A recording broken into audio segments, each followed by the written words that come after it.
Hey guys, it's me again, Jello Gonzalez, and today we're talking about the Xiaomi Mi 9 SE. It's a follow-up to the Xiaomi Mi 9. It's the less expensive version with the less powerful processor. The best thing about the Xiaomi Mi 9 SE is its appearance.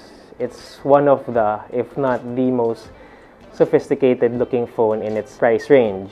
It's 16,000 pesos, 15,990 pesos if you're really strict about it but it certainly looks more expensive than it is. So what are the things that I like about its design and appearance? I like the glass back and the glass front. It's Gorilla Glass 5. I like the aluminum metal frame here, and that the edges are curved and round, and so it's nice to hold in the hand.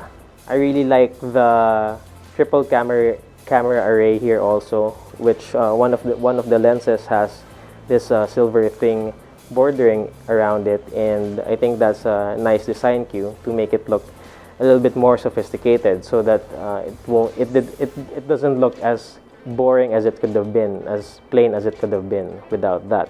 And if you look at the bottom, there's some stuff here that's written, and I don't know, it's just really it's a nice touch.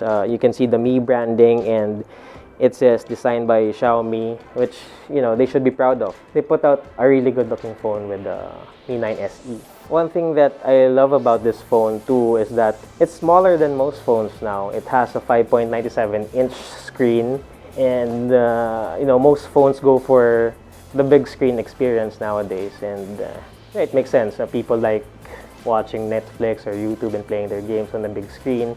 But if you want, you know, kind of like a throwback phone, and you want to be able to hold it more securely or more snugly in your palm, so the Mi 9 SE fits the bill. It's a nice fit.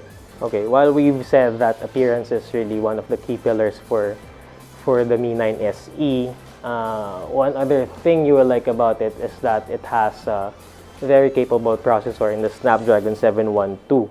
It's next in line to the flagship Snapdragon 855, which you'll find in the standard Mi 9. The Xiaomi Mi 9 SE is the first phone to have the Snapdragon 712 chipset, and as I've said, it's the second best after the 855, at least just considering this year's Snapdragon models, and it may be a hair better than the Snapdragon 675. And considering this 16,000 peso phone has a 712, and you compare it with the Snapdragon 675 phones, and you'll find that those phones are even more expensive than this one. Coming to mind are the 24,000 Vivo V15 Pro and the 23,000 Samsung Galaxy A70, which both have the Snapdragon 675, which as I've said earlier, are maybe a little bit slower than the 712.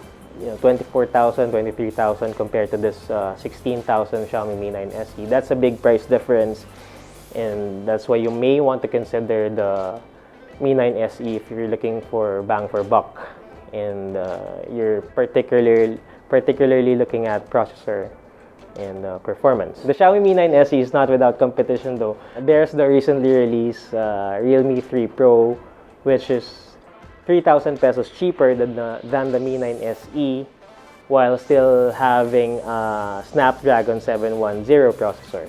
It's the predecessor of the 712, so while it's not the newest 7 series Snapdragon, it still packs some pretty good performance. And you may also want to consider the Pocophone F1, which retailed last year for 18,000 pesos, and it has the flagship last year, the Snapdragon 845 processor. So that's another one of your considerations. The other phones competing in the price range of the Xiaomi Mi 9 SE, in the 16,000 to 20,000 peso price range, are the Vivo V15, the standard Vivo V15, and the Samsung Galaxy A50, both of which come for 18,000 pesos. And there's the Oppo F11 for 16,000 pesos.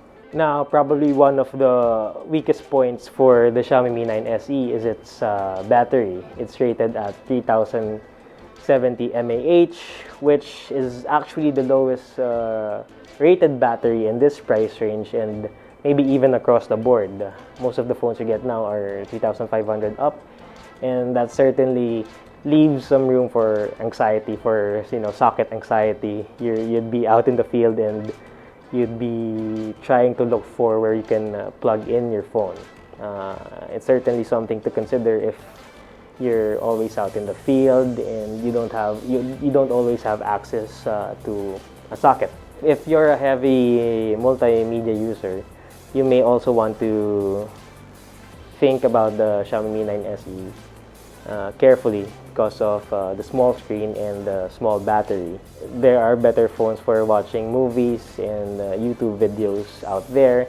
There are better phones for gaming out there. Not because of the processor. The processor can handle the gaming tasks okay, but it's just a screen, and it's a notch phone, so maybe you can get the full screen one if you really want the best multimedia experience. But other than that, it's a pretty good phone. Other than those considerations, the Xiaomi Mi 9 SE is a pretty good package if you're considering looks and bang for the buck performance. And those are mainly the two things I look for in a phone, so that's why the Xiaomi Mi 9 SE is a good buy for me. And once again, this has been Jello Gonzalez. Thanks for tuning in, and see you next time.